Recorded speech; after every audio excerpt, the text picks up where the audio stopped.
특별히 오늘의 말씀은 얼마나 하나님이 우리를 사랑하시는지 그 사랑에 대하여 정말 그 위대한 사랑을 잘 나타내고 있습니다.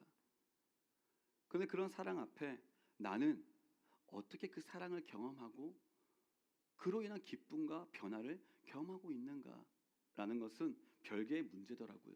그래서 오늘 말씀을 통해 우리가 내가 말씀을 안다고 하는 것, 꼭 오늘 말씀뿐만 아니라 내가 말씀을 안다고 하는 게 무엇인가에 대해서 깊이 고민하고 깨닫는 은혜가 있기를 바랍니다.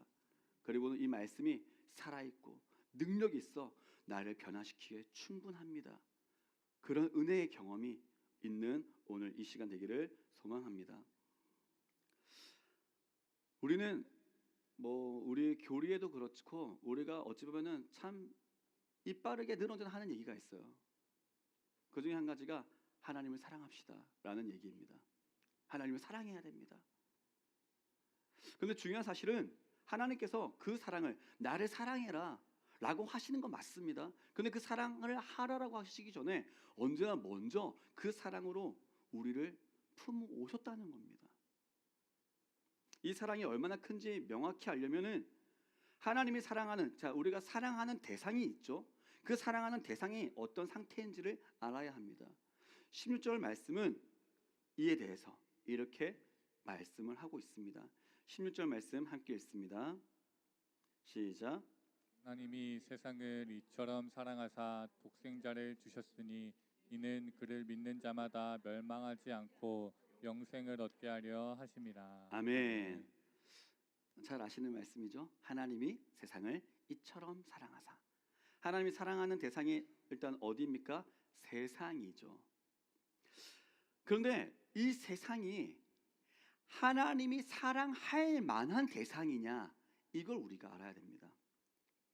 요한복음에서 뿐만 아니라 말씀 가운데 세상이라, 우리도 표현할 때 세상을 닮아가지 말자라고 얘기를 많이 하죠. 세상이라고 하는 것은 하나님을 떠나 하나님과 관계가 끊어진 세상을 얘기합니다. 그 관계가 끊어져 있다라고 하는 것은 다른 게 아니에요. 그래서 하나님을 대적합니다. 사랑할 만한 대상이 아니에요. 원수예요. 그런데 이 원수를 하나님은 사랑하시기로 작정하셨다라는 거죠. 대적만 합니까? 아닙니다. 스스로는 구원받을 수 없는 상태에 있음에도 불구하고 여전히 내 힘으로 살아가겠다라고 하는 우리 인류 전체를 얘기합니다. 다시 말씀드리지만 하나님은 사랑스러워서 사랑하신 게 아닙니다. 오히려 엉망진창으로 망가졌고요. 하나님을 끊임없이 배신하는 존재인 대상을 사랑하셨다. 지금도 사랑하고 계신다라는 거죠. 그런데 이 세상이란 단어에 누가 포함되냐? 저와 여러분이, 우리 모두도 우리는 여기 있으니까가 아니고요. 우리도 그런 존재라는 겁니다. 우리 인간 모두가 그런 존재입니다. 성경은 로마서 말씀 가운데 모든 사람이 죄를 범하였음에 하나님의 영광에 이르지 못한다 라고 얘기를 하고 있습니다. 이것은 그렇지 라고 그냥 먼 과거를 생각할 필요 없습니다. 내가 그땐 그랬지가 아니라 우리 지금 당장 한 주간의 삶만 생각해봐도 그렇습니다. 어떻습니까? 여러분은 정말 하나님이 사랑할 만하고 칭찬할 만하고, 그래서 기도하면 기꺼이 그 기도 가운데 너 정도 되면 내가 응답해 줘야지, 약간 이런 하나님의 복을 받을 만한 정도의 삶을 사셨습니까? 아마 그렇지 못할 겁니다. 즉 우리는 이렇게 지금도 말할 수 있어요. 하나님께 사랑받을 만한 자격이 없다. 하나님께서는 이런 우리를 사랑하기로 작정했다. 이것을 우리가 먼저 알아야 됩니다. 이 사실이 우리에게 얼마나 그래서 큰 의미와 힘이 되는지 우리가 먼저 첫 번째 포인트로 짚고 넘어가길 바랍니다.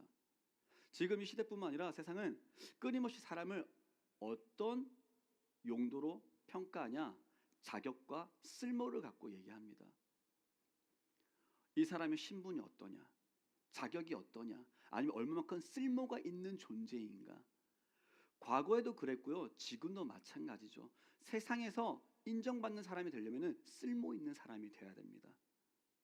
자격이 있는 사람이 돼야 됩니다. 그리고 쓸모 있고 유능한 사람이 인정도 받고 대우도 받습니다.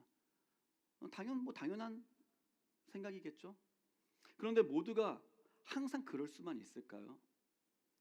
유능한 사람이 항상 유능할 수만 있을까요? 그러지도 않습니다.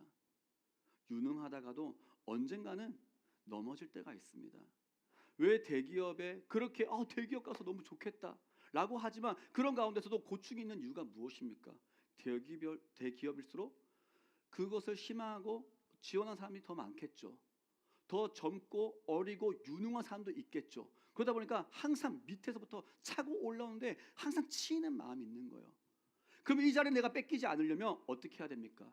더 나를 개발해야 되고요. 더 쓸모 있음을 증명해야 됩니다. 그게 안 되는 순간 팽 당하는 게 세상의 이치입니다. 그래서 이런 세상을 살다 보면 아무리 자존감이 높은 사람도 항상 자존감이 높을 수만은 없는 것 같습니다.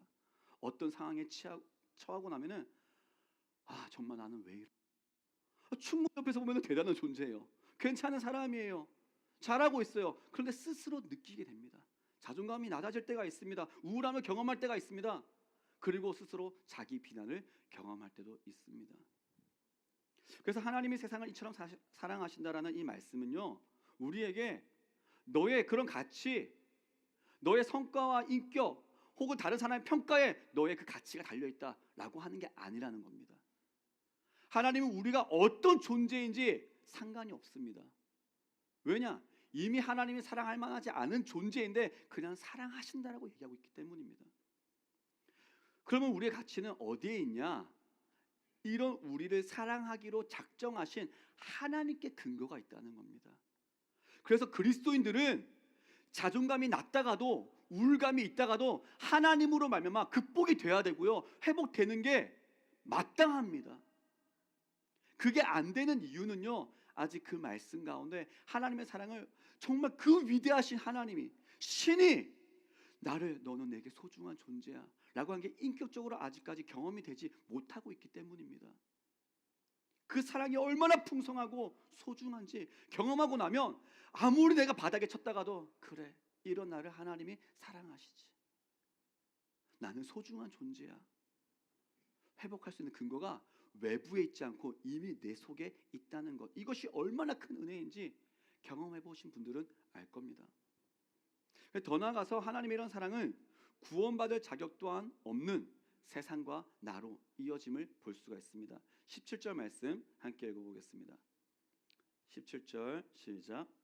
하나님이 그 아들을 세상에 보내신 것은 세상을 심판하려 하심이 아니요 그로 말미암아 세상이 구원을 받게 하려 하심이라. 아멘. 하나님이 사랑하신 세상이 어떤 세상이라고요? 사랑받을 만한 자격이 없는 세상. 이것을 어렵게 생각할 필요 없습니다.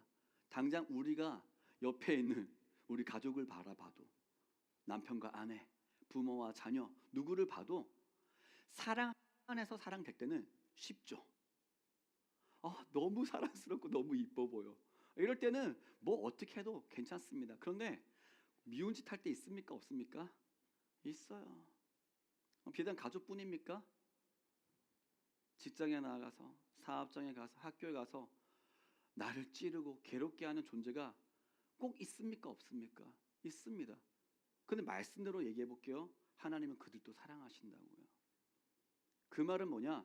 우리가 그들을 미워하려고 할 것이 아니라 그들도 하나님 안에서 사랑받는 존재임을 기억해야 한다는 겁니다. 근데 되기가 어렵죠. 그런데 그 누가 나를 괴롭게 한 것보다 내가 지금 하나님을 괴롭게 하고 있다는 겁니다. 그런데도 하나님은 여전히 오늘 또 여러분을 사랑하고 계신다는 거고요. 하나님을 대적하고 필요 없다고 사랑하는 척하면서도 때로는 우리를 보니까 하나님 너무 사랑해요.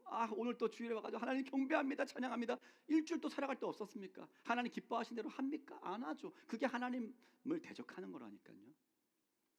끊임없이 배신하는 세상뿐만 아니라 나의 모습이 그렇게 됩니다. 이 모든 모습이 왜 그러냐? 성경은 이렇게 진단합니다. 죄 때문이다. 죄의 결과다. 그래서 죄의 결말은요 무엇이냐면 멸망입니다. 죄의 결말은 심판이었습니다. 그런데 이런 상태에 있는 세상을 하나님은 사랑하시기로 작정하신 거죠. 그래서 하나님의 그 가장 큰 사랑이 어디에 있느냐라고 한다면 여기에서 볼 수가 있습니다. 영원한 생명을 우리에게 주셨다. 우리를 구원하셨다. 이게 사랑의 가장 큰 증거입니다. 오늘 당장 하나님 내 기도 가운데 응답하심을 통해 내가 하나님이 나를 사랑하심을 알게 해주세요 라고 하고 있을 때 하나님은 먼저 우리에게 말씀을 통해 이렇게 얘기하시는 거예요. 그 전에 너에게 있는 그 믿음이, 너가 오늘 또 구원받은 그 은혜가 내가 너를 사랑하는 가장 큰 증거다. 이걸 먼저 우리가 누리지 못하니까 내 마음대로의 욕심, 그리고 그런 판단 가운데 하나님 나를 정말 사랑하시는가? 하나님 진짜 계시는가? 할 때가 있는 겁니다. 기본으로 우리가 돌아갈 수 있어야 됩니다. 자, 그런데 그렇게 하나님 우리를 사랑하시는데 문제가 있습니다. 어떤 문제가 있냐? 하나님의 이처럼 한량없이 우리를 사랑하시는 사랑에 하나님이시기도 하시지만 또한 어떤 하나님이시냐? 죄를 결코 용납하지 않으시는, 반드시 징계하시는 공의의 하나님이기도 하시다는 겁니다. 그래서 우리에게 이미 주어진 이 멸망과 심판을 불쌍하니까 내가 그거 그냥 야 너 불쌍하니까 내가 너 사랑하니까 옮겨줄게, 그냥 이렇게 안 되는 거예요. 그냥이 없어요. 안 돼요. 왜냐면 이게 하나님의 속성이기 때문입니다. 그래서 하나님께서 어떻게 하셨습니까? 결코 우리를 내가 너를 구원하겠다, 내가 너를 사랑하니까 너를 살리겠다 라는 것을 위해서 대가를 스스로 지불하셨다는 겁니다. 그것이 하나님이 세상을 이처럼 사랑하사 독생자를 주셨으니, 독생자를 세상에 주셨습니다. 세상이 존중해 줬습니까? 존중해 주지 않았습니다. 나를 구하러 오신 예수님 감사합니다. 아니요, 전혀 그렇지 않았어요. 빛이 세상에 왔는데 이 세상은 이 빛을 알아보지 못했다고 했습니다. 결국 예수님을 죽였습니다. 죽는 순간까지도 하나님 아버지 저들이 저들의 죄를 알지 못합니다. 용서하여 주시옵소서. 이것이 예수님의 사랑이라는 겁니다.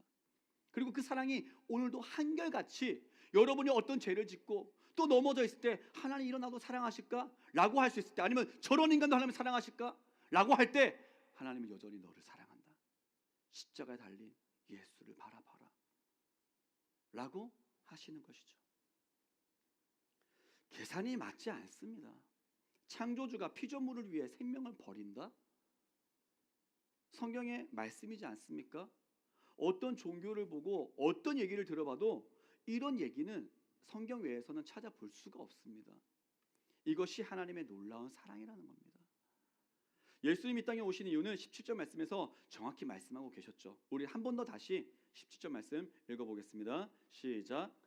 하나님이 그 아들을 세상에 보내신 것은 세상을 심판하려 하심이 아니요 그로 말미암아 세상이 구원을 받게 하려 하심이라. 아멘. 말씀이 어떻게 나와 있습니까? 예수님이 이 땅에 오신 이유는 세상을 심판하기 위해서가 아니다 라는 겁니다. 일부러 죄짓고 하나님을 떠난 이들을 너 내가 지옥으로 보내버릴 거야, 이러기 위해서 세상에 오신 게 아니라는 거예요. 그렇게 보면은 우리가 전도할 때 이런 구호를 합니다. 예수 천당 불신지요. 맞는 말씀이에요. 얘기기도 해요. 그런데 그 사이에 너무나도 중요한 포인트가 좀 많이 생략되어 있습니다. 그러다 보니 어떻게 느끼냐면 예수 천당 불신족 하면은 그 말이 되게 거부감 있게 다가와요. 사랑보다도 너 심판해, 너 다 지옥 갈 거야, 예수 안 믿어봐, 너 다 지옥 보내버릴 거야, 약간 이런 느낌인 거죠. 여러분, 성경은 너희들 다 지옥 보내버릴 거야 라고 얘기하는 게 아니에요. 이미 우리는 지옥 가 있는 존재입니다. 갈 존재, 육신은 살아있지만 우리는 이미 그렇게 결말이 정해져 있는 원래 존재였어요. 그런데 이런 우리를 살리려고 예수님이 오신 겁니다. 똑같은 결말, 예수 천당 불신 지옥이지만 결말은 똑같이 얘기할 수 있지만 과정이 완전 달라요. 내용이 달라요. 예수님 우리를 너무 사랑하신다니까요. 그런데 세상을 향해 그 사랑을 외쳐야 되는데 심판만 외치는 것처럼 보이니 터덕스럽게 느껴지지 않을까요? 우리의 삶도 때로는 정죄반 빠르고 바리새인처럼 그렇게 하고 사랑하고 내가 더 예수의 상처 내가 더 품어나가야지 라지는 못하고 있지 않습니까? 예수님을 안 믿으면 예수님이 지옥에 보내버리는 게 아닙니다. 결코 그렇지 않습니다. 18절 19절 말씀 함께 같이 읽겠습니다. 시작. 믿는 자는 심판을 받지 아니하는 것이요 믿지 아니하는 자는 하나님의 독생자의 이름을 믿지 아니하므로 벌써 심판을 받은 것이니라. 그 정죄는 이것이니 곧 빛이 세상에 왔으되 사람들이 자기 행위가 악함으로 빛보다 어둠을 더 사랑한 것이니라. 아멘. 아멘. 18절 말씀 보니까 어떻게 나와 있습니까? 믿지 않는 자는 벌써 심판을 받은 것이다. 상태가 이미 그렇게 되어 있다는 겁니다. 예수님이 이 땅에 오셔서 그 멸망에서 돌이킬 수 있는 유일한 해결책이 되셨습니다. 그리고 이 해결책이 되시기 위해서 이 땅에 오셨습니다. 기회를 주신 거예요. 근데 기회를 주셨음에도 불구하고 구원의 빛이신 예수님보다 뭐를 더 사랑했다고요? 어둠을 더 사랑했다고요. 죄악에 담겨져 있는 나의 이 상태를, 그리고 그런 세상을 여전히 더 사랑하더라고 합니다. 무슨 말이냐? 예수님이 나를 구원하시는 게 아니라 이 구원은 영원한 생명뿐만 아니라 우리의 삶의 모든 구원의 요소가 담겨져 있습니다. 나의 행복, 만족, 세상에서의 우리가 살아가는 가운데 나의 가치, 이 모든 것이 돈이 있어야지, 명예가 있어야지, 지위가 있어야지, 내가 더 잘 돼야지, 유능해야지, 세상은 끊임없이 이렇게 우리를 얘기하죠. 우리도 그 안에서 있는데 그것이 옳다라고 생각을 하는 거예요. 야, 그게 아니야.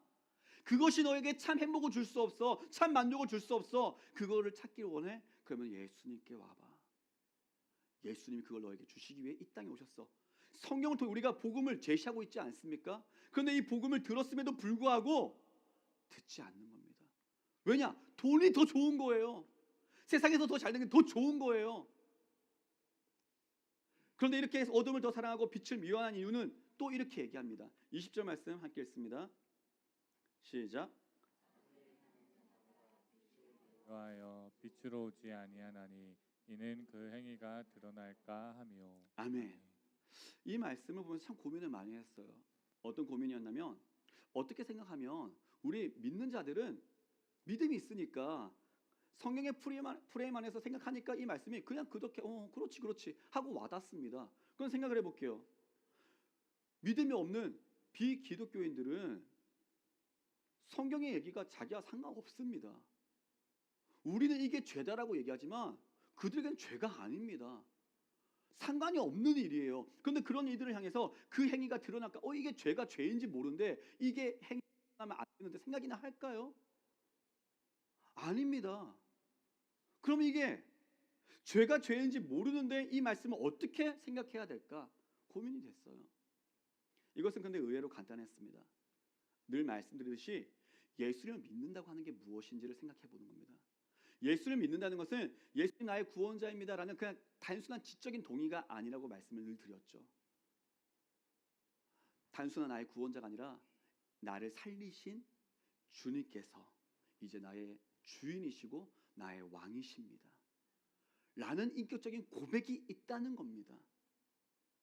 그래서 이제는 주인의 말씀, 왕의 말씀이 옳기 때문에 그 말씀대로 생각하고 내가 따르겠습니다 라는 모든 삶의 변화를 각오한 결단이 이 믿음의 고백입니다.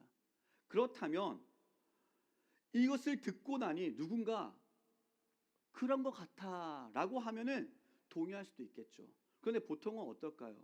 동의가 안 되겠죠. 아니, 내 인생의 주인은 난데 왜 예수가 주인이래?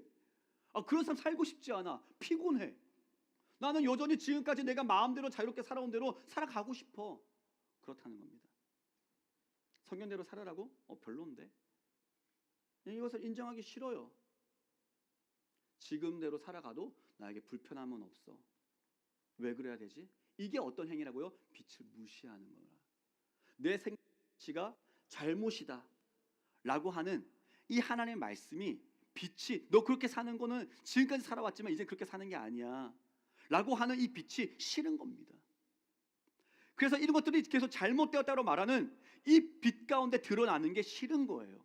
이렇게 하니까 이해가 되지 않습니까? 그런 거지. 왜냐하면 우리도 그런 것과 때로는 맞닿으며 저항을 할 때가 있기 때문입니다. 하나님이 이걸 원하시는데 다 그 원하시는 대로 다 잘 사라집니까? 우리도 신랑이가 될 때가 있죠. 그 빛 가운데 늘 나가야 되는데 우리도 빛 가운데 나가기 위해 끊임없이 싸움하는 우리의 옛 자아가 있다라는 거죠. 그래서 이 모든 것들이 결국은 그 안에 죄로 인한 상태 때문이다라고 얘기합니다. 결국 누구의 탓이 그래서 아니에요. 예수님이 우리를 지옥에 보내버리는 게 아니라 그냥 이 심판은 그래서 결국 나의 이 죄악의 결과에 따른 내 탓이다. 나의 선택 때문이다. 그래서 이로 인해 멸망의 상태로 남겨졌다. 그래서 이것을 갖고 성경은 이미 심판을 받은 것이다 라고 얘기합니다. 이처럼 예수님은 세상을 심판하러 오신 게 아니고요, 이미 멸망과 심판의 대상이었던 세상을, 우리를 구원하러 오셨습니다. 그리고 그 대가는 예수님의 생명이었습니다. 이 사랑의 깊이가, 그 사랑의 크기가 인격적으로 와닿는 은혜가 있기를 바랍니다. 우리가 예수님을 인격적으로 만난다고 하는 것은요, 이제 이 사랑이 그냥 나의 얘기로, 지적인 동의로 끝나는 게 아니라 정말 내 옆에 있는 내 가족을 내가 사랑하듯이 예수님 그 사랑이 경험이 되어지는 겁니다. 느껴지는 겁니다. 믿음 가운데.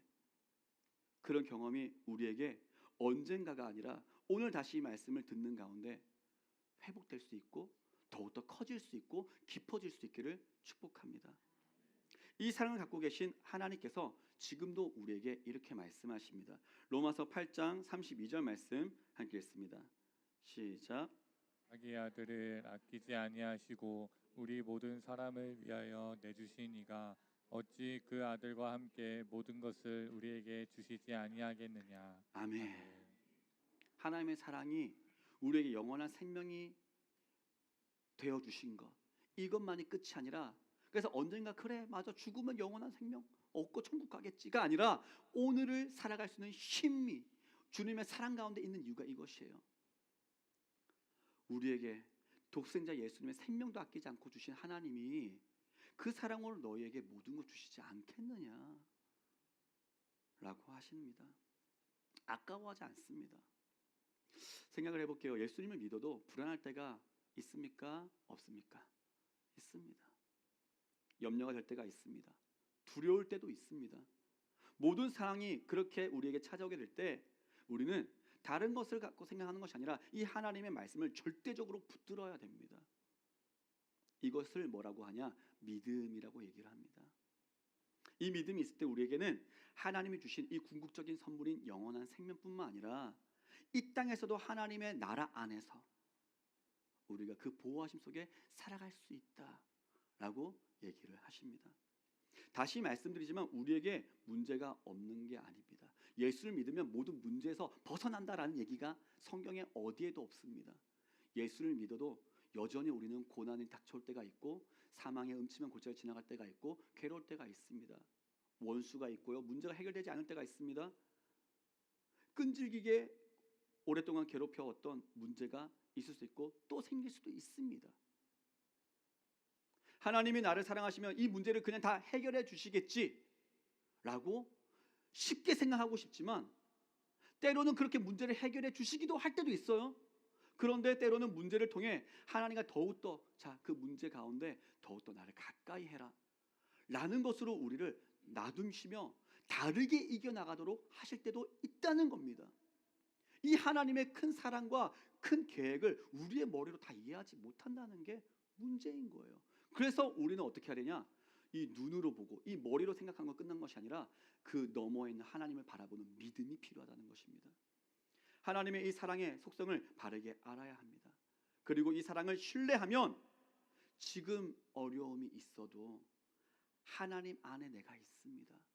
하나님, 이 문제도 하나님 안에 있습니다. 저희 사랑하는 딸들이 있죠.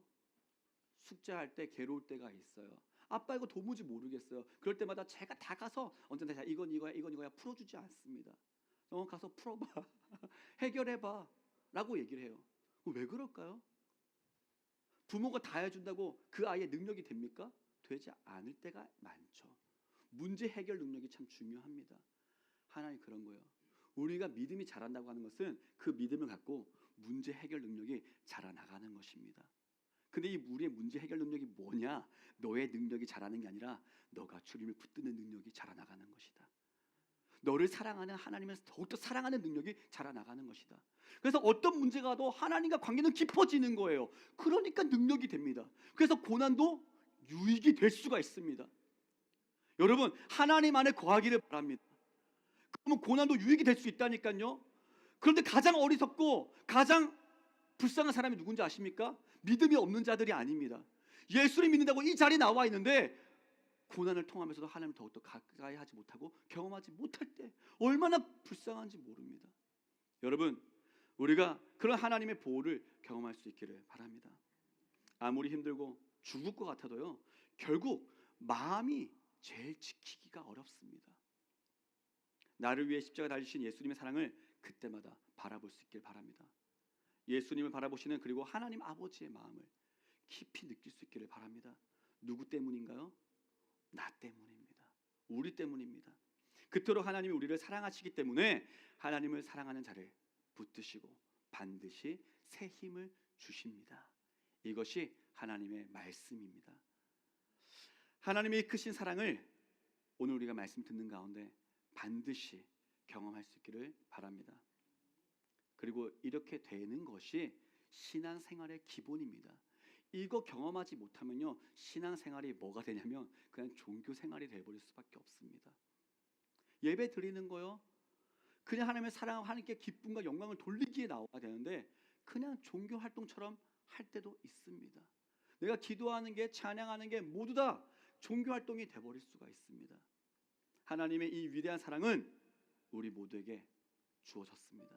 그리고 오늘 또 이 자리 우리 가운데 동일하게 선포되고 있습니다. 그런데 이것을 누리는 것은 누구에게 달려있냐?